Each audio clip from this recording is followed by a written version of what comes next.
Sumatin po ang kapayapaan ng Diyos. Magandang araw po sa inyong lahat sa amin pong mga panauhin. Kasama po ang ating mga kapatid sa Church of God International. Muli po kami nagpapasalamat sa Panginoon. Mayroon kaming mabuting pagkakataon upang muling maibahagi sa inyo ang amin pong pananampalataya at mapag-aralan natin ang doktrina ng ating Panginoong Heso Kristo. Ito na po ang ating ika-12 araw ng pag-aaral ng ating pong natin pong ginagawa at kung loloobin ng Diyos ay hanggang Thursday po tayo para po sa kabuuan dito pong ating ginagawang mass indoctrination. At kung loloobin ng Diyos, paalala namin muli sa inyo, ang ating pong schedule ng mass baptism ay sa darating na Biyernes alas 8 po ng umaga, Philippine Standard Time. Samantala, narito muna po ang pagpapatuloy ng ating pong pag-aaral ng mga doktrina ng ating Panginoong Hesus. Narito po ang kapatid na Eli Soriano. Magandang araw mga kababayan sa inyong lahat sa iba't ibang dako. Salamat po sa Panginoon sa inyong muling pagbalik, pagdalo.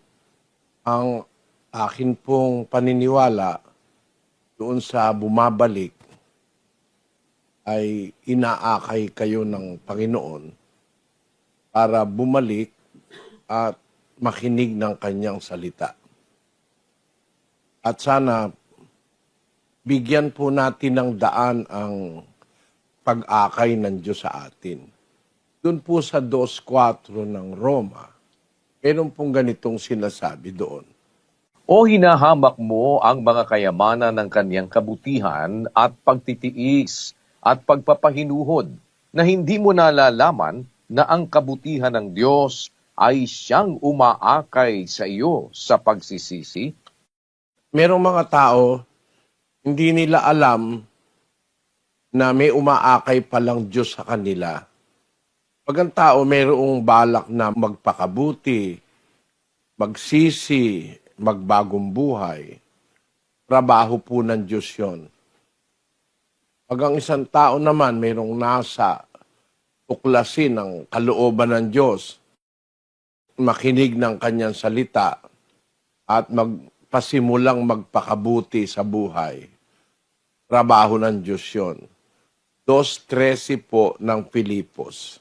Sapagkat Diyos ang gumagawa sa inyo, maging sa pagnanasa at sa paggawa, ayon sa kaniyang mabuting kalooban.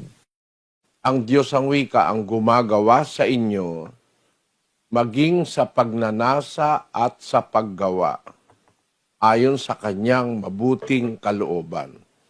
Yung pagnanasa po ng tao, nag-uumpisa yun sa Diyos eh. Kasi naturalmente, sa ating naturalesang mga tao, hindi tayo nag-uumpisa na mag-umpisa ng paggawang mabuti eh. Ang paggawa po ng mabuti, nag-uumpisa sa Diyos eh. Siya ang nagbibigay sa atin ng nasa para tayo ay magnasa o magkaroon ng intensyon na gumawa ng mabuti.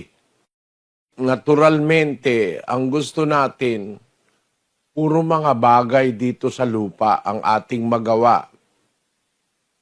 Magkaroon ng asawa, yun ang mga unang pagnanasa ng taong may isip na eh. Yung kasing pagnanasa ng mga bata, okay lang yun eh. Ang bata, ang gusto lang naman maglaro, kumain, magkaroon ng laruan.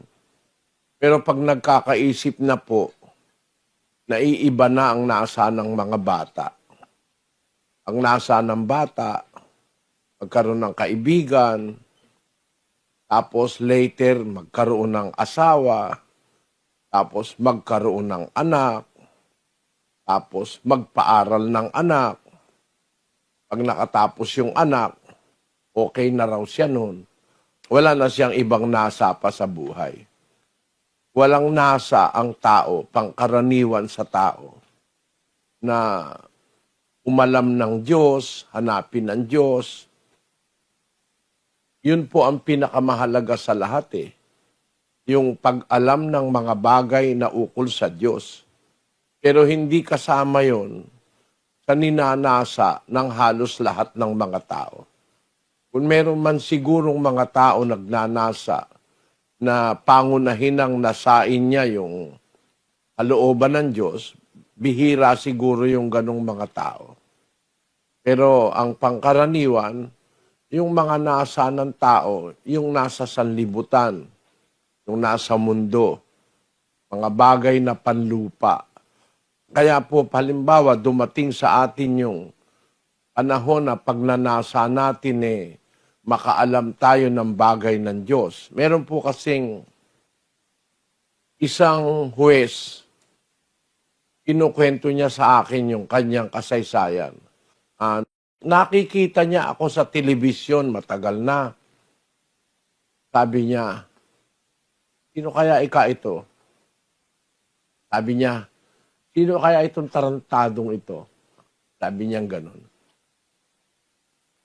Nadadaanan niya ang programa sa TV, pero hindi siya interesado. Marami siyang trabaho bilang huwes. Marami siyang hawak na kaso. Noong minsan po, nagkaroon siya ng sakit sa puso. Humingi siya ng bakasyon dahil magpapagamot siya. Ang sabi ng doktor sa kanya, magpahinga siya kahit na 3 buwan. Napirmi siya sa bahay. Meron siyang dinaramdam na sakit sa puso. Doon siya nakapakinig. Nung makapakinig siya, nagkaroon siya ng pagnanasa na makinig uli. Nakinig uli. Naghahanap daw siya ng mali na sasabihin ko mali. Sa panahon na na 3 buwan, hindi ako nakakita ng mali. Ang nakita ko katotohanan. Kaya, dumating yung oras, nabautismohan siya. Sumapi siya sa iglesia. Yung pagnanasa ng tao na makaalam, kasi natural sa'yo, wala kang hilig dun Ang hilig mo, kung abogado ka, o kung ikaw inhinyero, yung mga bagay na natutuhan mo. Pero yung magnasa kang umalam ng salita ng Diyos, bihira merong ganun. Marami pong tao, ang laging gusto yung bagay na panlupa. Kaya ang Diyos, may isang aral siya. Nasa Colosas 3:1 hanggang 2. Pakinggan nyo. Kung kayo nga'y muling binuhay na kalakip ni Kristo, ay hanapin ninyo ang mga bagay na nangasa itaas, na kinaroroonan ni Kristo na nakaupo sa kanan ng Diyos. Ilagak ninyo ang inyong pag-iisip sa mga bagay na nangasa itaas, huwag sa mga bagay na nangasa ibabaw ng lupa. Ilagak ninyo ang inyong mga pag-iisip sa mga bagay na nangasa itaas, huwag sa mga bagay na nangasa ibabaw ng lupa. Ang natural po kasi sa tao, puro yung panlupa, makapagtapos, magkaroon ng pamilya, magpatayo ng bahay, ang tawag pa nga nung iba, dream house daw niya Salamat sa Diyos, hindi ako nagkaroon ng salitang dream house. Wala akong nun, hindi pumasok sa isip ko yung dream house. Ako, basta meron lang akong kapirasong lugar. In my little room, I'm hiding away. And there on the shelf is a picture of you. Nung high school ako, natutunan ko yung In My Little Room. Nagustuhan ko yung kanta na yun kasi talagang ganun lang ako. Maliit lang na kwarto. Tapos makaraos lang sa pagtulog ng maayos. Kahit nga hindi maayos, pwede na rin wala ako nung parang malaking-malaking bahay. Tapos Hindi ko po pangarap yun eh. Ang punto ko, hindi ko po pangarap yung ganun. Iba siguro ang pangarap ko kaysa sa iba. Pero salamat sa Diyos, hindi ako nagkaroon ng ganung magkaroon ng magandang bahay, magkaroon ng kung ano-ano sa buhay. Pero ako po ay nagpapasalamat sa Diyos na natutuhan ko yung aral na nasa Biblia. Gusto ko ma-share sa iba, lalo na yung mga tao na busy-busy, talagang pagka sa Diyos, mahirap mong iayain. Ako busy-busy ako sa trabaho, busy-busy ako sa maraming busy-busy eh. Pero tanungin mo kung ano na ang kalagayan ng kanilang pananampalataya, wala silang kasiguraduhan. Nagpapakita lang ng katotohanan ang tao, bibihira po yung naghahanap ng Diyos. Yun ang pangunahin nating katungkulan sa buhay. Ginawa niya sa isa, 17:26, kapatid na Daniel hanggang 27.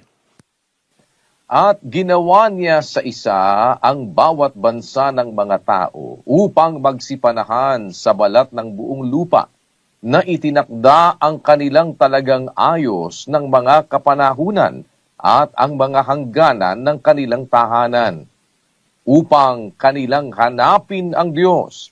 Baka sakaling maapuhap nila siya at siya'y masumpungan, bagaman hindi siya malayo sa bawat isa sa atin. Sapagkat sa Kanya, tayo'y nangabubuhay at nagsisikilos at mayroon tayong pagkatao. Yun. Kung napansin nyo, sa Kanya tayo nangabubuhay. Kung hindi tayo binubuhay ng Diyos, hindi naman tayo mabubuhay. Sa Kanya tayo nabubuhay. Sa Kanya tayo nagsisikilos.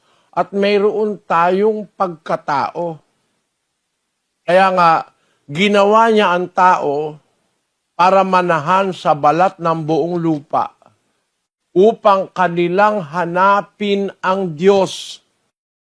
Obligasyon po nating hanapin ang ating manlalalang. English, kapatid na Daniel. That they should seek the Lord, if haply they might feel after him and find him, though he be not far from every one of us. Ayon. Ang ating obligasyon, hanapin natin ang Diyos. Hindi man siya malayo sa atin paghahanapin natin siya. Kaya lang, yung hindi naghahanap, malayo talaga sa kanila. Pero kung naghahanap ka, makikita mo siya Sapagkat sabi ng Diyos, masusumpungan ako ng mga naghahanap sa akin. Salita ng Diyos yun. At sa kanyang pagmamahal, kuminsan, hindi ka man naghahanap, masusumpungan mo pa rin siya. Sabi dun sa aklat ng Isayas.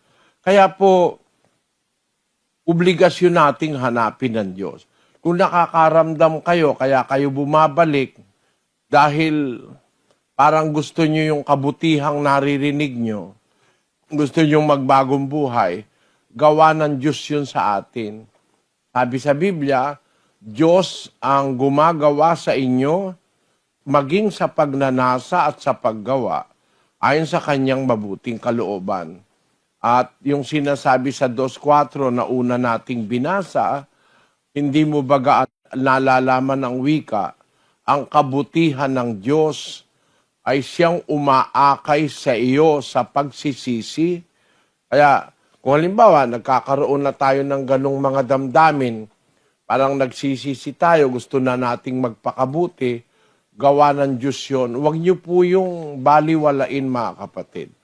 Pagbigyan natin ng Diyos sa buhay natin, bumalik kayo araw-araw na may pag-aaral tayo para matutunan po ninyo yung salita ng Diyos. Umpisa natin ngayon ang ating paksa. Meron po akong babasahin sa inyong talata. Ito pong talatang ito, magpapakilala sa inyo kung ano kayong klaseng tao. Hindi ko po kayo hahatulan, wala akong karapatang humatol. Ang Panginoon lang ang makakahatol sa atin. kasi alam niya ang ating kalooban. Pero sa babasahin kong mga talata, mga kapatid, makikilala nyo kung ano ba kayong klaseng tao. Kayo mismo, sa pag-aaral natin, dapat makilala kasi natin ang ating sarili. Makilala natin ano bang klaseng lahi ang pinanggalingan natin. Sa Pilipinas po, ang tawag sa atin ay conglomeration of different races. Sa Japan po, nung araw, bago mag-World War II, halos ang Japan intact. Bawal po silang mag-asawa sa iba. Sila-sila. Merong ganong policy ang Japan nung araw. Yung kanilang lahi, parang hindi sila po pwedeng basta mahaluan ng ibang lahi. Meron pong ganong mga rasa o race ng tao sa mundo. Parang yung Roma nung araw, yung kanilang gobernador, pagka hindi ka taga-Roma, pinapaalis ka. Meron pong ganong mga rasa. Para makita nyo lang ang punto ko, basahin natin ang 18:2 ng Gawa. At nasumpungan niya ang isang Hudyo na nagngangalang Aquila, isang lalaking tubo sa Ponto, na hindi pa nalalaong nanggagaling sa Italia, kasama ni Priscilla na kanyang asawa, sapagkat ipinag-utos ni Claudio na ang lahat ng mga Hudyo ay magsialis sa Roma, at siya'y lumapit sa kanila. Ang sabi ni Lucas, kaya pala si Priscilla saka si Aquila galing sa Italia. Kaya pala nagkaroon sila ng connection kay Pablo. Kasi ang mag-asawang ito nakatira sa Roma. Ipinag-utos si Claudio na ang mga Hudyo magsialis sa Roma. Yon. Makikita nyo, merong mga lahi, ayaw nila na mahahaluan sila ng ibang lahi. Ganun po ang Hapon bago magkadigma yung Second World War. Pero tayo pong Pilipino, ang atin pong bansa, bukas dumating ang mga Arabo sa Mindanao, nagtatag ng kanilang colony ron. Kaya nga yung mga taga Mindanao, ang karamihan doon nung araw, mga Muslim Dala-dala ng mga Arabo yung paniniwalang Islam. Doon sila, nauna pa sila sa Katoliko kung nag-aaral kayo ng istorya. Ang punto, sa Pilipinas, kumubukas tayo, nakarating po sa Pilipinas ang Islam, tapos sa bandang Bisaya, nang dumating naman si Magallanes, si Ferdinand Magellan, naumpisahan naman doon ang Katolisismo sa Bisaya. Actually, nag-umpisa sila doon nung maglanding ang crew ni Magellan doon sa Mactan, sa Cebu.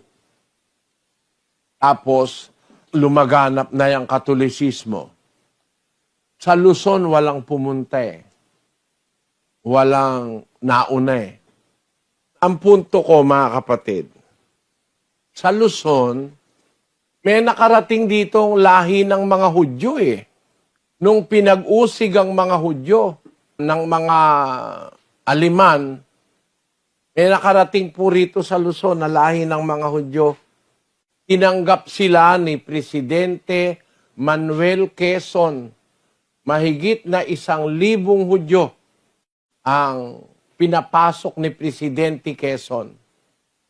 Nung itaboy ng mga Aliman ang mga Hudyo sa Europa, dito sila nakakita ng pagsalubong. Eto, sandali lang po ito. Pakinggan nyo. The 1930s were a dark time in Europe. The Nazi Party steadily moving toward the final solution of what they called their Jewish problem. Stormtroopers swept across Germany and Austria. burning synagogues, smashing and looting Jewish businesses. Jewish families quit their jobs, packed up their belongings, and fled for their lives. Many, even most, found there was nowhere to go. Nation after nation closed their borders. On the other side of the world, however, one nation opened its doors. More than 1,000 people attended a rally in Manila saying that Hitler had violated the inherent right of every man to freedom, life, and the pursuit of happiness. And to newly elected President Manuel Quezon, it was not a question of whether his country would help, but why other nations did not. Other countries perhaps did not think it that important. I don't presume to say.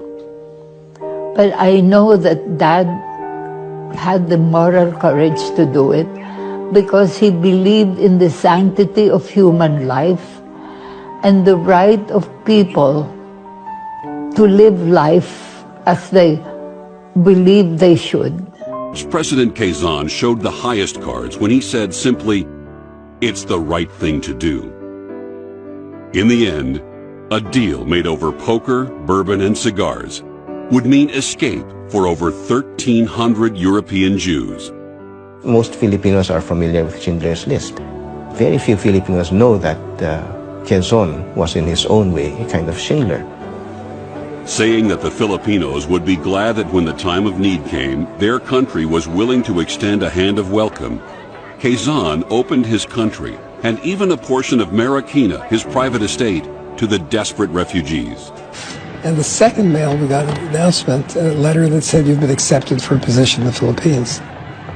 We went to the Kita nyo, mahigit na 1,300 Hudyo ang pinapasok ni Presidente Quezon sa Maynila noong 1930, bago ang Second World War. Kaya may nakarating na lahing Hudyo dito sa Pilipinas. Tayo pong mga Pilipino, halo-halo na tayo ngayon. Meron tayong lahing Hapon, meron tayong lahing Malaysian, meron tayong lahing Chinese, meron tayong lahing Amerika, meron tayong lahing Hudyo. Kung ano-ano na po ang pinag-ugatan natin. Ang punto ko, mga kapatid, ngayong ating henerasyon, kung saan man tayo nanggaling na lahi, meron pong utos ang Diyos, hanapin siya ng tao upang kanilang hanapin ang Diyos. Baka sakaling maapuhap siya at siya'y masumpungan, bagaman di siya malayo sa bawat isa sa atin. Ang Diyos ay masusumpungan natin kung hahanapin natin. Pero kung tayo ay hindi naghahanap ng Diyos, malayo siya sa atin. Malapit lang naman siya doon sa mga naghahanap sa Kanya. Hindi niya sila papahirapan. Masusumpungan nila siya dahil pagka hinahanap mo siya, malapit siya. Pero pagka hindi ka naghahanap ng Diyos, malayo ka . Basahin natin ang 2, kapatid na Daniel. Kaya nga alalahanin ninyo na kayo noong una, mga hintil sa laman, tinatawag na di pagtutuli, niyaong tinatawag na pagtutuli sa laman, na ginawa ng mga kamay. Na kayo ng panahong yaon ay mga hiwalay kay Kristo, na mga di kabilang sa bansa ng Israel, at mga taga-ibang lupa tungkol sa mga tipan ng pangako, na walang pag-asa at walang Diyos sa sanglibutan. Ayon, sabi ng Apostol Pablo, merong mga tao, kagaya ng mga taga-Efeso nung araw, nung panahong yaon, hiwalay kayo kay Kristo, hindi kayo kabilang sa bansa ng Israel, taga-ibang lupa tungkol sa tipan ng pangako, na walang pag-asa at walang Diyos sa sanlibutan. Merong mga tao malayo sa Diyos . Tapos sa 13, Datapwat ngayon kay Kristo Jesus, kayo na noong panahon ay nalalayo, ay inilapit sa pamamagitan ng dugo ni Kristo. nung panahon na yon, nalalayo kayo, ngayon, dahil kay Kristo, ay nalapit na kayo. Kaya alam nyo mga kapatid, meron talagang obligasyon tayong hanapin ng Diyos at mapalapit tayo sa Diyos. At kung nagnanasa kayo ngayon na bumalik, maganda pong senyal yon. Magandang palatandaan mga kapatid, na may umaakay na Diyos sa inyo. At ang katapusan po nating pag-aaral ay sa Huwebes ng gabi, tapos sa Biyernes po, kung loloobin ng Diyos, magbabautismo tayo doon sa makakatanggap at gustong magbautismo. Pero hindi po muna yan ang ating pag-uusapan ngayon. Ang atin po ngayong pag-uusapan, gusto ko lang ipakita sa inyo kung bakit baka nararamdaman nyo. Gusto kong pumunta uli, gusto ko uling makinig. Gawa ng Diyos yun. Mahalagahin nyo po yun, mga kapatid. Yung magnasa kayo na bumalik, makinig ng kanyang salita, pag nanasa yun na galing sa Diyos. Ngayon, pag nakita naman ni Satanas na may nasa kayo, bumalik, makinig, ang gagawin naman ni Satanas, aalisin yung pagnanasa.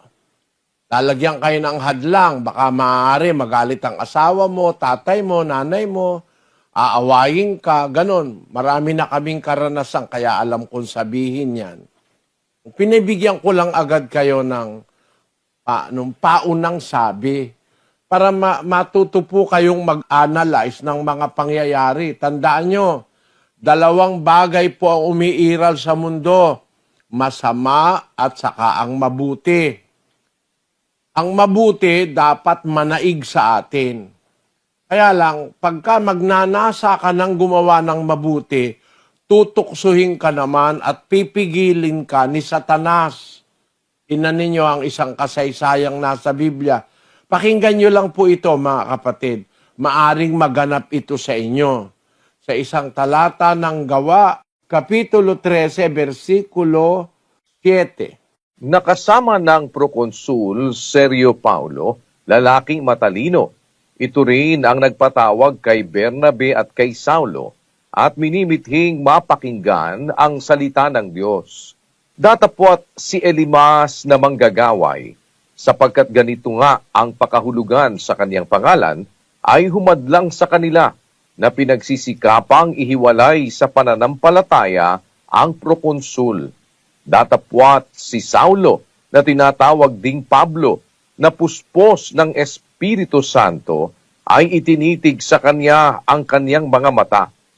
At sinabi, O puspos ng lahat ng karayaan at ng lahat ng kasamaan, ikaw na anak ng Diablo, ikaw na kaaway ng lahat ng katwiran, hindi ka baga titigil ng pagpapasama sa mga daang matuwid ng Panginoon?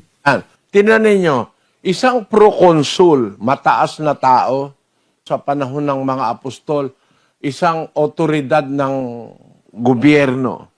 Ang prokonsul, nagnanais na makinig, pinatawag nga si Pablo at saka si Bernabe.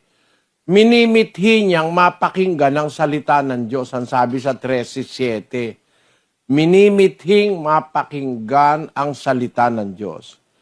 Pero nung nagkakaroon na siya ng pagnanasang makinig, si Elimas naman na manggagaway, sapagkat yun ang kanyang pangalan ano ito, mangkukulam, manggagaway, humahad lang kay Proconsul Sergio Paulo. Humahad lang, pinagsisikapang ihiwalay sa pananampalataya ang Proconsul. Nangyari po ito Mangyayari ito, pwedeng sa inyo. Na pagka magnanasa ka ng tumanggap ng pananampalataya at ng salita ng Diyos, may kakasangkapanin ng demonyo para ikaw ay hadlangan. Maaaring magulang mo, maaaring hindi alam ng magulang mo na gawa ng Diyos yung ginagawa mo, akala niya masama, maaari kanyang hadlangan. Maaring asawa mo, maaring kapatid mo, kaibigan mo, kamag-anak mo, o kung sino man. Kaya ngayon, aalimin po natin. Alamin nyo anong klase kayong tao. Kayo na po ang bahala, hindi ako pwedeng humatol. May babasahin lang akong salita para malaman nyo kung anong klase kayong tao, mga kapatid, na nakikinig kahit sa ampun lugar ngayon na nakakonekta sa atin. Basahin natin ang Mateo, Kapitulo 13, at ang bersikulo ay 3. At pinagsalitaan niya sila ng maraming mga bagay sa mga talinhaga na sinasabi, narito, ang manghahasik ay yumaon upang maghasik. At sa paghahasik niya ay nangahulog ang ilang binhi sa tabi ng daan. At dumating ang mga ibon at kinain nila.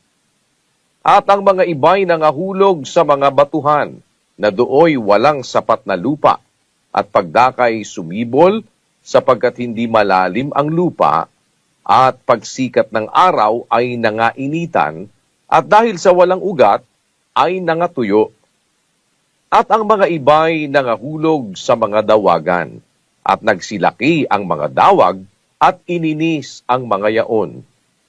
At ang mga iba'y nangahulog sa mabuting lupa at nangagbunga, ang ilay tig-100, ang ilay tiga-60, at ang ilay tig-30. Meron pong manghahasik o yung magsasaka sa ating bansa. Ang tawag magsasaka, yung nagtatanim. Lumabas siya para maghasik ng binhi, magtanim. 4 ang nahulugan ng binhi. Yung ibang binhi nahulog sa tabindaan. Yung ibang binhi nahulog sa batuhan. Yung ibang binhi nahulog sa dawagan. Tapos yung ibang binhi nahulog sa mabuting lupa. Ang nagbunga, yung nasa mabuting lupa. Yung 3 binhi na sayang. Kasi yung sa tabi ng daan, pagkahasik, nahasik yung binhi, dumating yung mga ibon, kinain, sabi nung 13:4, tignan nyo sa screen. Sa tabing daan, dumating ang ibon, kinain.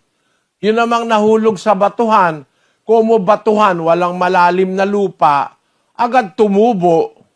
Pero kumo batuhan, hindi makaano yung ugat, hindi makapasok yung ugat, natuyo nung sumikat ang araw, natuyo. Kasi walang sapat na tubig. Hindi siya makakuha ng tubig sa bato kasi sa lupa nandun yung tubig eh. Ngayon yun namang isa, nahulog sa dawagan. Aba kung maraming dawag, mga siit-siit, mga damo-damo, nainis yung binhi, hindi rin nakalaki. Hindi nagbunga. Pero yung nahulog sa mabuting lupa, nagbunga. Yung ibang bunga, 30, yung iba, 60, yung iba, 100. Ibig sabihin, yung nahulog sa mabuting lupa, ang ganda-ganda ng pagkakatubo. Ang tanong, ano po ang kahulugan ng talinghagang ito ni Kristo? Pakinggan nyo, makinig po kayong mabuti. Konting bagay lang naman na makinig kayo mga kapatid. Wala naman dapat pagkaabalahan. Alamin natin ang kahulugan ng talinghaga. Yung magsasaka o yung nagtatanim, may daladalang binhi, 4 na lugar ang napuntahan ng binhi. Tabing daan, batuhan, dawagan, at saka mabuting lupa. Basahin natin ang paliwanag sa Biblia. Sa Lucas 8:11. Ito ang talinhaga. Ang binhi ay ang salita ng Diyos. Yung pala naman binhi na nahulog sa 4 na lugar, hindi pala naman yun buto ng palay o kaya yung, hindi naman pala palay yun, hindi naman pala yun buto. Yung binhi pala ang salita ng Diyos. Ano nangyari?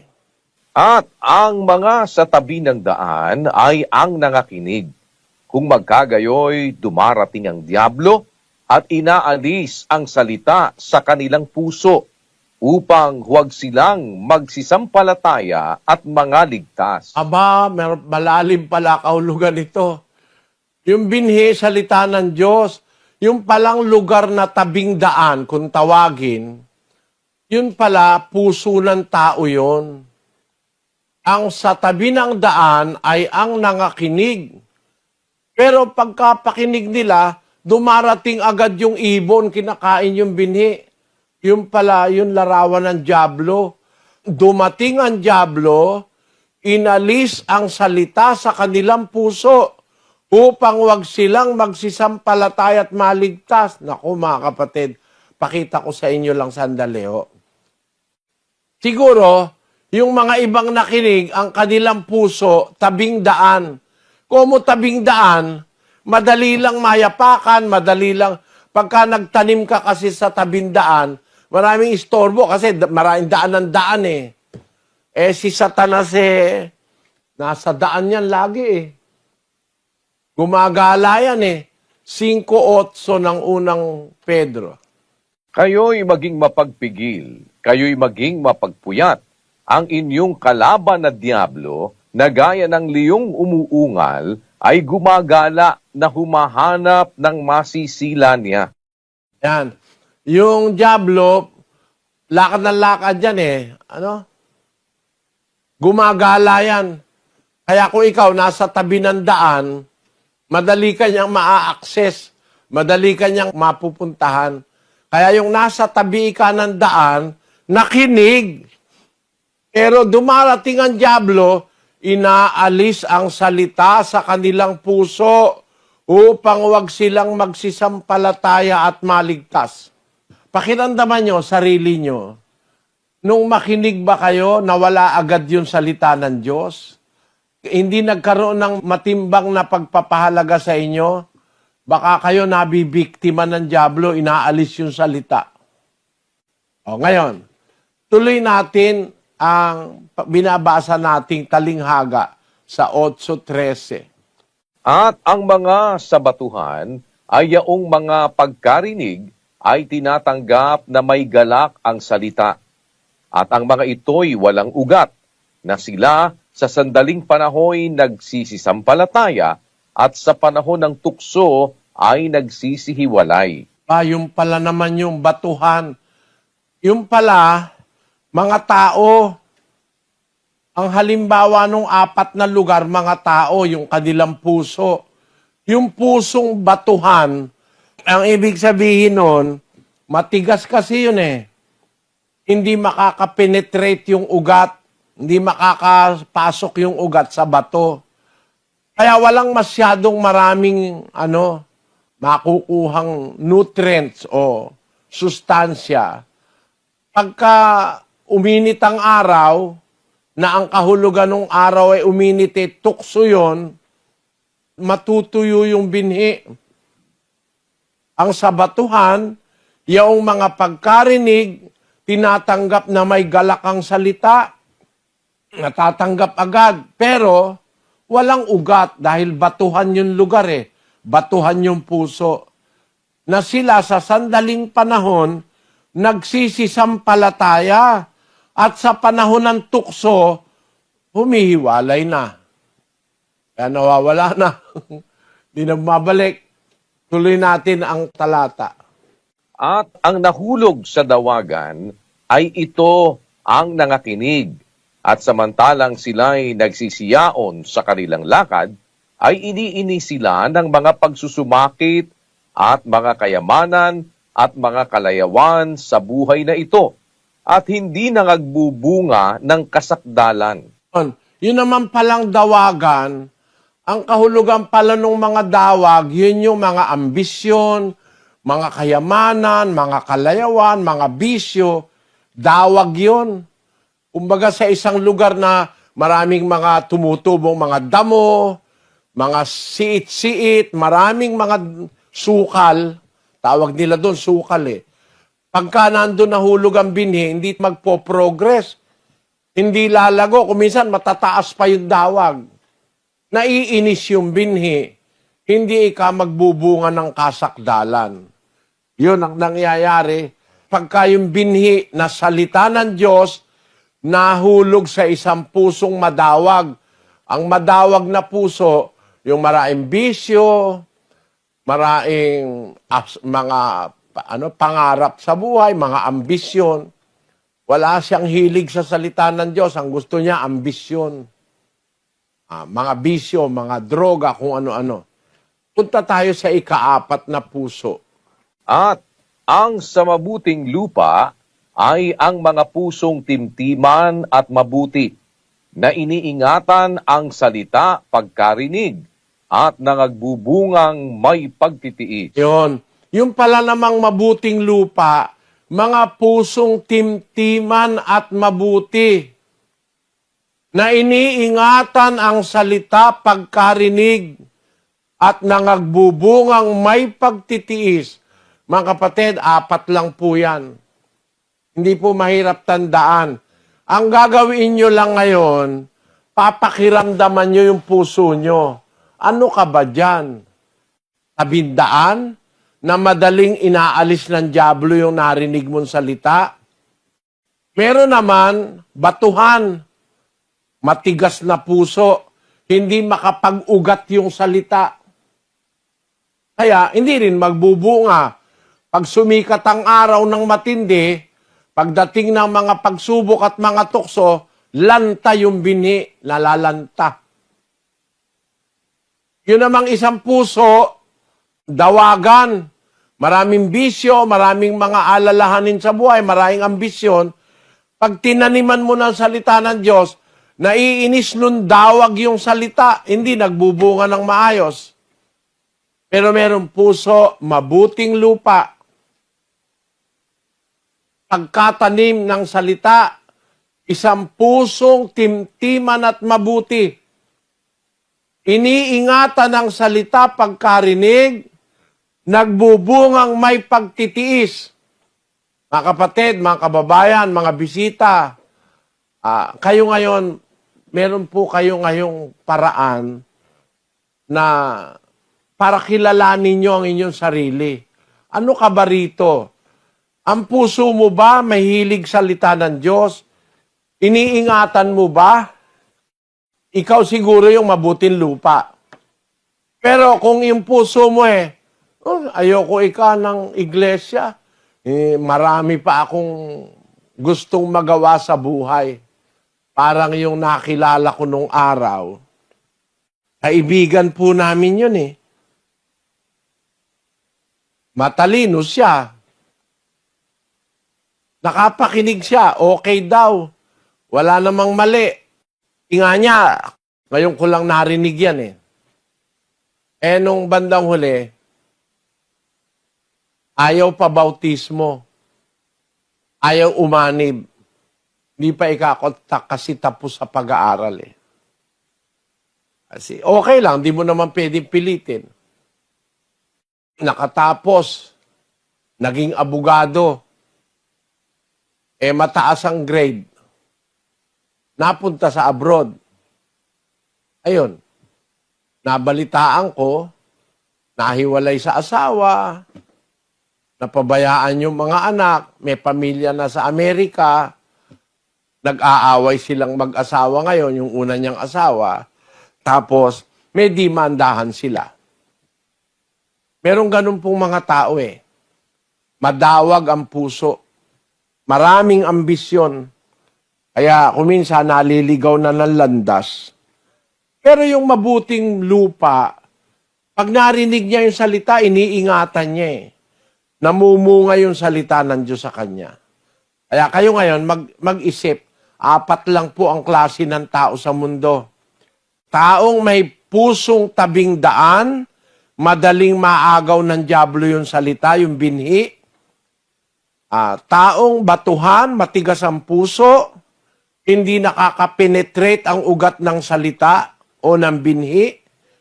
Taong mayroong madawag na puso, na maraming ambisyon, bisyo, mga kung ano-anong bagay sa lupa. Tao naman na may mabuting puso, mabuting lupa, na tinatanggap ang salita. Yan po ang 4 na puso ng tao na nakikinig ng salita ng Diyos. Kayo ngayon, makakakilala kayo sa sarili nyo. Ano ba kayo? Ano ba ang puso nyo?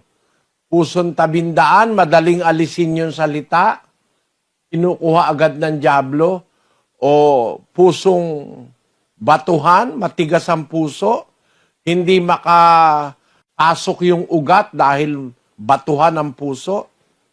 Tapos, Yun namang pusong dawagan, maraming mga dawag-dawag, maraming mga kung ano-anong ambisyon sa buhay, hindi natutuloy na lumaki yung binhi. O yung pusong mabuting lupa, na pagkarinig ng salita, iniingatan sa puso at nagbubunga na may pagtitiis. 4 na klase, 4 na puso. Ang nakakalungkot, isa lang yung mabuting lupa. Mas marami pala sa tao, ang puso masama. Kayo naman ang makakahatol nun. Di ba, mas maraming masama sa mundo, mga kapatid? Huwag kayong magagalit. Mas maraming masama sa mundo eh. Mas marami. Ang daming mga mamamatay tao. Meron, hindi naman mamamatay tao, sugarol naman. Lasenggo naman. Meron, di naman lasenggo, wala naman bisyo. Ano naman, babaero naman. At meron naman, drug addict, lahat ng bisyo nasa kanya. Iniinom niya. Tikap syrup, iniinom niya. Maraming ganon. Sa mundo, napakarami pong masama. Pero ang mabuting balita ng Diyos, ito po mabuting balita, mga kapatid, mga kaibigan, makinig kayo ha. Yung palang puso ng tao, 3 masama. Katutubo ng masama ang puso. Pero may pag-asa pala dyan, ayon sa Biblia. Pakinggan nyo ho. Ezekiel 36:26. Bibigyan ko rin naman kayo ng bagong puso at lalagyan ko ang loob ninyo ng bagong espiritu at aking aalisin ang batong puso sa inyong katawan at aking bibigyan kayo ng pusong laman. 7. At aking ilalagay ang aking espiritu sa loob ninyo at palalakarin ko kayo ng ayon sa aking mga palatuntunan at inyong iingatan ang aking mga kahatulan at isasagawa. At kayo'y magsisitahan sa lupain na ibinigay ko sa inyong mga magulang at kayo'y magiging aking bayan at ako'y magiging inyong Diyos. Aba, yung palang bayan ng Diyos sa Biblia, yung iglesyang sa Diyos, aba, hindi po pala puro mabubuting tao yan. Gagawin niyang bayan ng Diyos, yung may masasamang puso. Sabi ng Diyos, bibigyan ko kayo ng bagong puso. Posible pala yun, mga kapatid. O, tinan ninyo ang salita ng Diyos sa Biblia. Talagang garantisado, walang paltos. Totoo ito eh. Bakit totoo ito? Kung pag-uusap natin sa siyensya, sa medisina, mamamatay na lang yung tao eh. Sira ang puso eh. Nauso yung transplant. Pinalitan ng puso, nabuhay pa. Eto, pabasa ko sa inyo. Pakibasa mo, kapatid na Daniel. Ito po ay mga taong na wala ng pag-asang mabuhay. Dahil sa siyensya, nabuhay pa sila eh. Eto po. Guinness World Record longest surviving heart transplant patients, John McCafferty, who has lived 31 years and 5 days since his transplant on 20 October 1982 in Harefield, Middlesex, UK, as verified on 25 October 2013. Ted Nowakowski, who has lived for 34 years since his transplant on 25 April 1983. The record was verified on 25 April 2017. Inyo, mga kapatid, yan mamamatay na eh. Isa nabuhay pa ng 31 taon. Yung isa nabuhay pa ng 34 na taon dahil napalitan ng puso. Yan ay posible na ngayon sa siyensya. Ang Diyos, makapangyarihan sa lahat eh. At ang kanyang ipapalit na puso, hindi pusong literal. Hindi material na puso. Sabi niya, bibigyan ko kayo ng bagong puso. Lalagyan ko ang loob ninyo ng bagong espiritu. Possibility sa Diyos. Kung sa siyensya, kakapaglagay na sila ng bagong puso, sa espiritu, pwede tayong lagyan ng Diyos ng bagong puso. Huwag kayong mag-alala kung ang puso nyo maraming bisyo, maraming mga ambisyon, ang puso nyo bato, ang puso nyo madawag, ang puso nyo ay pusong tabing daan, may pag-asa naman pala tayo eh.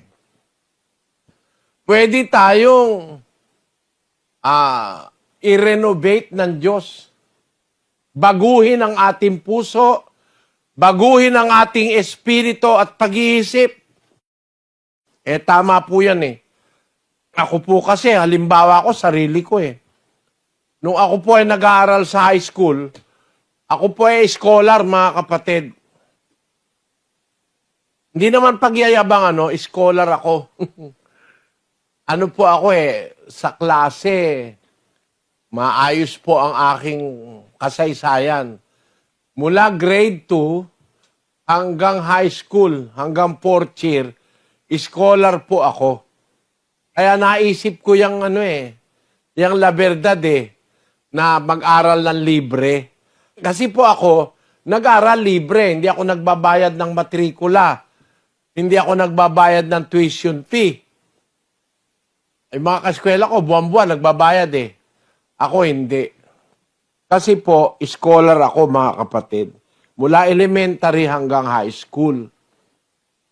Ngayon, ang akin po noon, ang ambisyon ko, maging siyentipiko, maging doktor. Sabi naman ng teacher ko sa high school, mas maganda, Eli, mag-abogado ka. Sabi naman ng isa, mag-scientist ka. Sabi naman ng isa, mag-chemist ka. Andai ko naman kakong kukunin. Sabi ko, mga teacher ko kasi, yung teacher ko sa science, gusto niya, mag-chemist ako. Yung teacher ko sa social studies, gusto mag-abogado ako. Yung teacher ko dun sa economics yata ang tawag namin nung araw dun sa curriculum na yun. Ang gusto naman niya, mag-professor ako. Marami ko ambisyon nung araw, mga kapatid. Kaya kung mag-iisip kayo, makikita nyo yung aking mga pinagdaanan, 12 taon pa lang nagninegosyo na ako Sa edad na 16, may restaurant na po ako Nakapagtayo na ako ng restaurant. Yun, ayan nanay ko dyan, bata pa Mga 50 anyos lang ang nanay ko dyan Nakatayo na ako ng restaurant dyan sa P-Campa, malapit sa UST, saka malapit sa FEU, dyan sa Espanya, sa Maynila. Ang aking pong pinagdaan ng buhay, nagpapakitang marami akong ambisyon. Gusto kong kumita, gusto kong magnegosyo, nag-aaral ako, etc. Pero nung makapakinig ako ng salita ng Diyos, nabago, ayoko nang pumasok sa school. Kaya hindi na po ako nagkolehiyo Hindi ko na nga tinapos yung high school, 3 buwan pa. Pero pasado rin ako dahil ano po ang aking average sa school Nung ako po ay grade 3, ang aking average sa card, 99. Yung teacher ko nga sabi, this was the highest given grade in this school, sabi niya. Pinakamataas na grade sa card, 99, doon sa aming eskwela. Doon sa Tatalon Elementary School.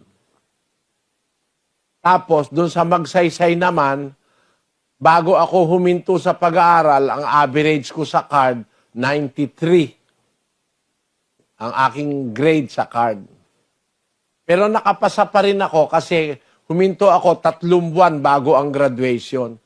Pinapakita ko lang sa inyo mga kapatid, marami ko ambisyon. Ang katunayan, first year high school, ang binabasa kong libro ng siyensya para sa 3rd year, para sa 4th year, nauuna ako dun sa mga kaeskwela ko Kaya po pagkawala ang teacher, Halimbawa, meron teacher sa third year, absent. Ako ang substitute. May teacher sa fourth year, absent. Substitute ako. Fourth year yun. Third year pa lang ako, nagsasubstitute ako. Ganon ang pagkakilala sa akin ng aking mga maestro at nung principal ng Magsaysay. Binigyan po ako ng magandang karanasan sa eskwela. Nakakapagturo ako kahit sa school. Hindi naman ako teacher. Pero nakakapagturo ako. Isang oras kasi ang bawat klase. Pag may absent, sumasubstitute ako sa teacher. Ang nanay ko kasi nung araw, grade 7 pa lang, nagtuturo na rin siya sa school. Nung araw po, may grade 7 eh. Panahon ng nanay ko, mga 1930s. Galing siguro ako naman ako sa tatay ko at sa nanay ko. Mahilig kasi sa karunungan. Pero nung ako po makapakinig ng aral ng Diyos, 3 buwan bago graduation, tumigil na po ako sa school. Na iba ang aking ambisyon. Awa naman ng Diyos, hindi naman po ako nagkamali. Sa pag-aaral ko ng Biblia, lalo pong lumawak ang aking kaalaman sa buhay ng tao. Nalaman ko ang aral ng Diyos, nalaman ko ang damdamin ng tao, nalaman ko ang ugali ng tao, natuklasan ko ang mga bagay na nasa tao. Kaya ngayon siguro, maiintindihan nyo, nasa Biblia ay sinasabi ko, tayo may 4 na puso ang tao eh. Meron tao ambisyoso, pusong dawagan. Meron tao mahina ang prinsipyo, madaling ma-persuade ng dyablo, pusong tabindaan yon. Meron tao mahina ang prinsipyo, madali lang makumbinsi kahit sa mali eh. Wala siyang paninindigan. Meron naman puso ay madawag, maraming ambisyon sa buhay. Meron naman matigas na puso, matigas na loob na tao, mahirap makumbinsi. Pero meron naman tao, mabuting lupa. Mahilig sa mabuti. Pero tayong lahat may pag-asa. Gusto kasi ng Diyos, maligtas tayo lahat eh. 2:4 ng unang Timoteo. Na siyang may ibig na ang lahat ng mga tao'y mangaligtas at mga kaalam ng katotohanan. Diyos gusto niya lahat tayo maligtas eh. Kaya pwede siyang gumawa ng ng repair. Pwedeng i-repair ng Diyos yung puso natin, yung isip natin. Pwede tayong baguhin. Makapangyarihan ng Diyos para gawin yan, mga kapatid. Nagagawa nga ng doktor sa material yan eh. Papalitan ka ng puso, lalagyan ka ng ibang bato, lalagyan ka ng isang matang iba, no? Nagagawa yan ng doktor eh. Diyos pa ang hindi makagawa na baguhin ang ating pagkatao. Kung tayo lang ay sasampalataya, susunod sa Diyos, magtatagumpay na mabago ang ating pagkatao, mga kapatid. Pwedeng mabago. Ang saksi ko, ako, nabago po ako ng pag-iisip eh. Dati ang hilig ko, yung maging tanyag, makilala sa lipunan, maging abogado, maging mataas na tao. Lahat ng iyong gumuho eh. Nung marinig ko yung salita ng Diyos eh. Nawalan ako ng sa pag-aaral sa school. Ayoko nang mag-aral. Ayoko nang pumasok sa school. Nagbasa na lang ako nagbasa ng Biblia. At nabago po ng Biblia ang aking mga ambisyon sa buhay, mga kapatid. Nabago po ng salita ng Diyos. Kaya ako, natuto akong, nung araw kasing maliit ako eh. Pagka may pera ako, yung bigay ni papang ko na pera, ang gagawin ko po ron, ididikit ko dun sa aking kwarto. Di ko ginagastos. Alagay ko sa baol, may baul akong maliit, dinidikitan ko yun ng mga bagong-bagong pera. Yun naman mga baryan, lalagay ko sa lata na nagatas, yung lata ng Darigold at saka ng Darigold yata nung araw at saka Senyorita. Lalagay ko ron, tapos babaon ko sa lupa para walang makakita. Hindi ako gumagastos masyado. Ang ko, mag-ipon para dumami pera ko. Yun ang araw ko. Kaya nga ako po 12 taon pa lang natuto na akong magnegosyo Sabi ko nga sa inyo, wala pa akong 17 anyos, meron na akong restaurant Meron na rin akong coaching maliit. Sa lahat ng mga kapatid ko, ako naunang nagka-coaching. Yung tinatawag nung araw na Austin Mini. Ewan ko kung dinatnan nyo pa yun, Austin Mini. Ewan ko kung dinatnan nyo pa yung Darigold, yung gatas nung araw, bubutasan ko yan, lalagyan ko ng pera ko. Yan. Darigold. Nung araw po yun, nang ako'y wala pang aral ng Diyos na alam. Pero nabago po ang isip ko, natuto ako ng mas magandang bagay sa buhay. Yung matutunan ko ang salita ng Diyos. Kaya isinasaksi ko yung sarili ko, mga kapatid. Nag-umpisa ako ng maraming ambisyon sa buhay. Bata pa lang, napakita ko na meron akong ambisyon. Nagtayo na ako ng negosyo. Pero, hindi pala yun ang aking linya. Nabago ang aking kalooban. Nabago yung aspiration ko sa buhay. Nawala yung isip ko dun sa maging makatapos, kung ano man, nawala po ron. Kung gusto ko namang makatapos, pwede naman. Libre kasi ako Libre ako sa school. Miski sa kolehiyo po, libre rin ako. Meron po akong offer noon sa MLQ, Manuel Luis Quezon University, doon sa Quiapo. Bibigyan pa ako ng allowance na 120 pesos isang buwan. Meron din po akong offer sa Thailand nung ako'y high school. Kasi nung kumuha kami ng standardized test, ako po ang pinakamataas na test doon sa UP nung araw. Meron kaming kinuhang test doon. Nakalimutan ko na kung anong taon yun exchange student. Ang Pilipinong estudyante na makakapasa sa test, dadalhin sa Thailand. Yun naman mga taga-Thailand na estudyante, dadalhin naman sa Pilipinas. Exchange student ang tawag nila. Ako po ang mataas dun sa test. Kaya pupunta ako ng Thailand. Ang nanay ko ayaw. Ayoko anak, sabi ng nanay ko. Kaya ayoko rin. Pero talagang ambisyon ko, talagang makatapos. Nabago po, mga kapatid, ng salita ng Diyos. At ngayon, di ako nagsisisi kahit kapiraso kasi ang natutunan ko, hindi matututunan sa lahat ng universidad sa mundo sa awa ng Panginoon. Kaya ang aking anyaya rin sa inyo, pakiramdaman niyo yung puso niyo mula ngayon, mga kapatid. Ano ba puso niyo? Tabindaan ba? Madali bang maalis yung salita? O natatandaan ninyo? Ibig sabihin, hindi kayo masyadong natatrabaho ng demonyo. Kasi pag tinrabaho ka niya, alisin niya yung salita ng Diyos sa puso mo Kasi tabindaan. Meron naman puso, batuhan, matigas. Mahirap na tumubo yung ugat ng salita. Meron naman puso, madawag. Maraming mga kung ano-anong mga damo-damo. Naiinis yung salita, yung mga bisyo, mga kalayawan, mga pagsusumakit sa buhay. Yon. Pero meron pusong mabuting lupa. Wala namang dapat ipag-alala, mga kapatid, kasi kahit na ano ang puso mo, pagkasasampalataya ka, makapangyarihan ng Diyos para baguhin ang puso.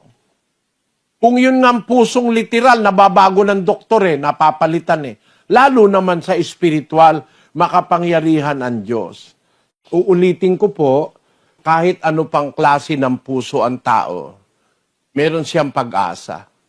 Ayaw kasi ng Diyos na merong isang mapapahamak sa atin Kung ang Diyos lang ang masusunod, walang mapapahamak Kaya lang kung minsan ang sinusunod natin yung ating sarili. Ang Diyos po ay makapangyarihang baguhin ang ating pagkatao, pati ating puso. Kung yung kutsilyo, yung blade ng doktor, nakakapagpalit ng puso, Yung Espiritu Santo ng Diyos. Alam nyo ba ang Espiritu, kung ano ginawa ng Espiritu, mga kapatid? Papakita ko sa inyo ang gawa ng Espiritu Santo. 1:2 ng Henesis. At ang lupa ay walang anyo at walang laman, at ang kadiliman ay sumasa ibabaw ng kalaliman, at ang Espiritu ng Diyos ay sumasa ibabaw ng tubig. Umpisa po, na ginagawa ng Diyos ang lupa wala pang anyo, wala pang laman. Pero ang Espiritu ng Diyos sumasa ibabaw ng tubig. Ang globo po kasi ng lupa, ang planet Earth, globo ng tubig nag-umpisa. Ayun, ang Espiritu ng Diyos nasa ibabaw ng tubig. Anong ginawa ng Espiritu ng Diyos? Basahin natin ang 104:30 ng awit. Pakinggan nyo. Iyong sinusugo ang iyong espiritu, sila'y nangalala lang, at iyong binabago ang balat ng lupa. Ang gumawa pala ng balat ng lupa, ang lumalang ng mga pagbabago sa lupa na nung umpisa walang anyo at walang laman, ang Espiritu Santo pala ng Diyos, mga kapatid. Iyo ang wikang sinusugo ay ang Espiritu, nalalalang sila. Kaya nagkaroon ng ilog, dagat, bundok, kuweba, mga hills, Espiritu Santo pala ng Diyos ang gumawa nun. Kung ang Espiritu Santo nakakagawa ng bundok, nakakapaglagay ng kuweba, yung iyong pagkatao, mahirap na baguhin ng Espiritu Santo. Hindi po mahirap baguhin yon. Chicken feed lang yon, sabi sa Tagalog. Napakadali para sa Diyos. Huwag ka lang tututol. Ibigay mo lang yung sarili mo, pasakop ka. Mababago puso mo, pati isip mo, kapatid. Kaya ng Diyos yan. Kahit ikaw ang pinakamasamang tao sa mundo, pwede kang baguhin. Tingnan ninyo, itong ginawa ng Diyos sa isang tao, ito po ang pinakamasama nung panahon niya. Wala nang mas masama rito sa taong ito.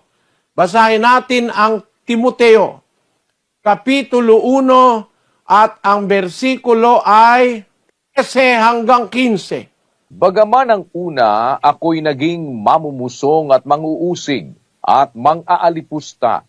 Gayunmay, kinahabagan ako, sapagkat yaoy ginawa ko sa di pagkaalam sa kawalan ng pananampalataya. At totoong sumagana ang biyaya ng ating Panginoon na nasa pananampalataya at pag-ibig na pawang kay Kristo Jesus. Tapat ang pasabi at nararapat tanggapin ng lahat na si Kristo Jesus ay naparito sa sanglibutan upang iligtas ang mga makasalanan, na ako ang pangulo sa mga ito. Ako ika ang pangulo, sabi ni Pablo. Naging apostol pa siya. Nung una ako, mamumusong. Alam nyo, yung mamumusong, napakasamang kasalanan nun. Yung nagsasalita ka ng masama laban sa Diyos, impyerno pupuntahan mo nun Yung namumusong ka. Pero kung ginawa yan ni Pablo, wala pa siyang alam na katwiran. Sabi niya, nung una ako'y mamumusong, mang-uusig, inuusig niya ang iglesia. Nung una, alam nyo ba ang ginawa ni Pablo sa pag-uusig sa iglesia?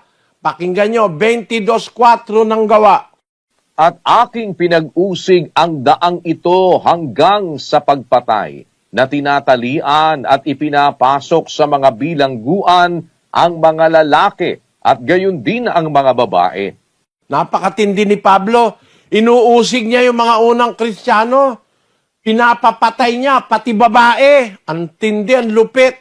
Pero ang sabi ni Pablo, bagaman ang una ako'y naging mamumusong, mang-uusig, mang-aalipusta, kinahabagan ako, sapagkat ay ginawa ko sa di pagkaalam, sa kawalan ko ng pananampalataya. At sa 15, ang sabi niya, tapat ang pasabi, nararapat tanggapin ng lahat na si Kristo Jesus na parito sa sanlibutan upang iligtas iligtas ang mga makasalanan na ako ang pangulo sa mga ito. Siya pala ang presidente ng makasalanan sa panahon niya. Ibig sabihin, siyang nangunguna sa pagiging masama-sama. Napakasamang tao ni Pablo sa pagpapakilala niya sa kanyang sarili. Ako ang wika, ang pangulo sa mga makasalanan. Mag-isip ka ng kasalanan. Siguro si Pablo, number 1 siya, sabi niya eh. Hindi naman ako nagsabi nun, hindi ko naman sinisiraan si Pablo. Si Pablo, nag-uusig, namumusong, ipinapapatay ang mga unang Kristiyano, napakalupit. Malayo bang ng babae rin yun? Malayo ba na yun marami pang ibang ginawang mga masama? Sabi niya ako ang pangulo sa mga makasalanan. Ibig sabihin, presidente siya ng mga tarantado. Ayon. Pero nagbago siya. Binago siya ng Panginoon nang sumampalataya siya. Kaya lahat tayo may pag-asa, mga kapatid. Yan ang mabuting balita. Kahit ano pang klaseng tao kayo, ang mga pinapatawad ng Diyos na tao, basahin natin ang unang Korinto 6:9. O hindi ba ganinyo nalalaman na ang mga liko ay hindi magsisipagmana ng kaharian ng Diyos? Huwag kayong padaya, kahit ang mga mapakiapid, ni ang mga mananamba sa Diyos-Diyusan, ni ang mga mangangalunya, ni ang mga nagsasababae, ni ang mga mapakiapid sa kapwa lalaki, ni ang mga magnanakaw, ni ang mga masasakim, ni ang mga manglalasing, ni ang mga mapagtungayaw, ni ang mga manglulupig, ay hindi mangagmamana ng kaharian ng Diyos. At ganyan ang mga ilan sa inyo. Ngunit nangahugasan na kayo, ngunit binanal na kayo, ngunit inaring ganap na kayo sa pangalan ng Panginoong Hesukristo at sa Espiritu ng ating Diyos. Amen. Ang liwa-liwanag, Marami palang klase ng mga masasamang taong naanib sa iglesia nung una. Pero nahugasan na kayo. Ang nahugasan yung nabautismuhan na. Eto, ang sabi niya, di nyo ba alam, yung mga liko hindi magmamana ng kaharian ng Diyos? Kahit ang mga mapakiapid, mananamba sa Diyos-Diyusan, mangangalunya, mga nagsasababae, yung mga bading, ni ang mga mapakiapid sa kapwa lalaki, hindi naman bading yun. Yun yung pumapatol sa bading, no? Ni ang mga magnanakaw, ni ang mga masasakim, ni ang mga manglalasing, ni ang mga mapagtungayaw, ni ang mga manlulupig, hindi magmamana ng kaharian ng Diyos. Ganyan ang ilan sa inyo, sabi ni Pablo. Ngunit nangahugasan na kayo, binanal na kayo, inaring ganap na kayo sa pangalan ni Hesukristo at sa Espiritu ng ating Diyos. Nakita nyo, mga kapatid? Kahit sino ka pa, pwede ka maligtas. Basta lang, mahugasan ka. Magbalik loob ka at magsisi. At yun po ang ating layunin sa pag-aaral na ito. Kung kayo man ang pumunta rito, makinig, masamang tao, pareho lang po tayo, huwag kayong mahiya. Paramihan sa amin, masasama rin tao dati. Meron pa nga dyan, dati drug addict No? Pero tayo ngayon, ministro, 2, drug addict, kasama ko yung isa rito. Ngayon, matinong tao. Hindi mo maaaring sabihin masamang tao pa sila. Kasi, dati silang masasama, mga sugarol, mamamatay tao yung iba. Pero nang maanib sa iglesia, ang iglesyang ito walang record ng pagpatay. Kahit inaapi na kami, hindi kami pumapatay ng kapwa. Yan po ang nagagawa ng salita ng Diyos. Kaya sabi natin, sa Diyos ang kapurihan. Balik po sana kayo, mga kapatid. Bukas po, pagpatuloy natin ang bagay na ito. At sana loobin ng Diyos, makabalik kayo bukas.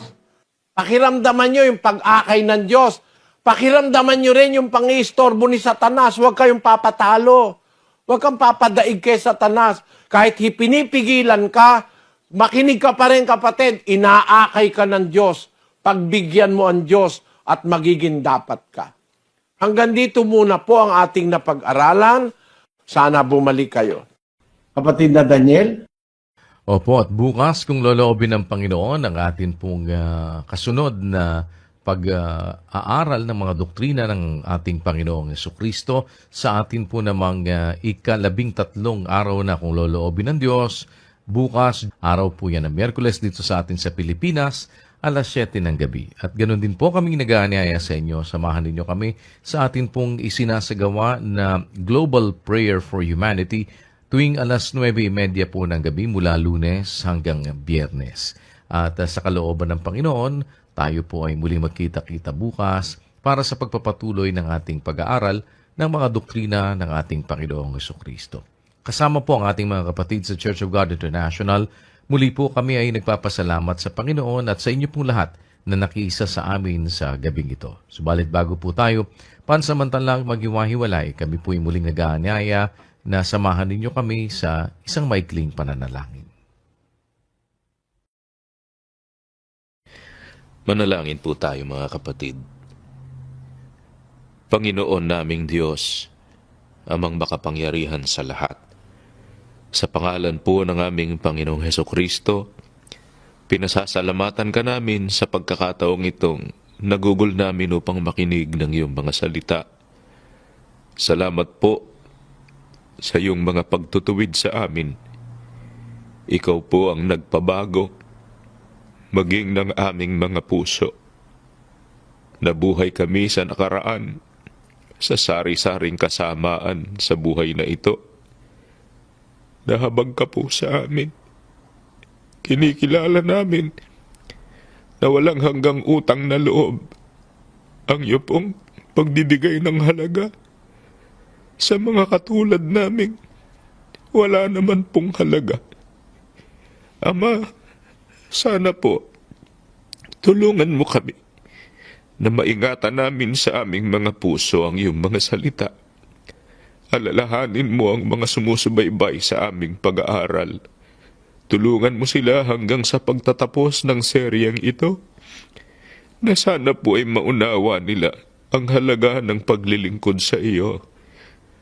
Ang aming mga nalalabi pang mga buhay, kung kami pa po'y magkakalooban mo.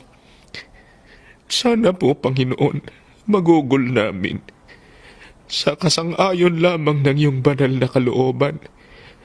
At sa huli, masumpungan mo kaming karapat-dapat sa pinapangako mo pong buhay na walang hanggan. Bahala ka na po sa bawat isa sa amin. Sa magulong panahon na aming kinabubuhayan, mapanganib sa lahat ng mga dako. Wala po kaming ibang matatakbuhan kundi ikaw lamang.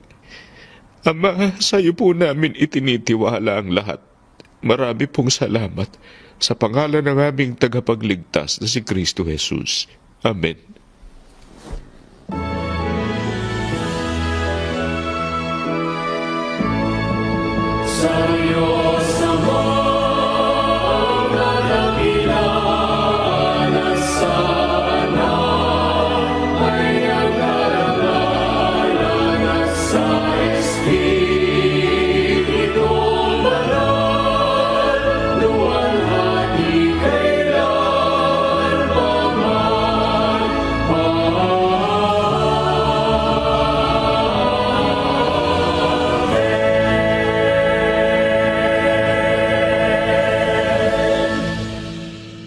Ang walang hanggang pag-ibig ng ating Diyos amang nasa mga langit, ang biyaya ng pagliligtas at pagpapagaling ng ating Panginoong Hesukristo at ang pakikipisan ng Santong Espiritu, siya nawang manahan sa ating mga puso, magpakailan-kailanman. Amen.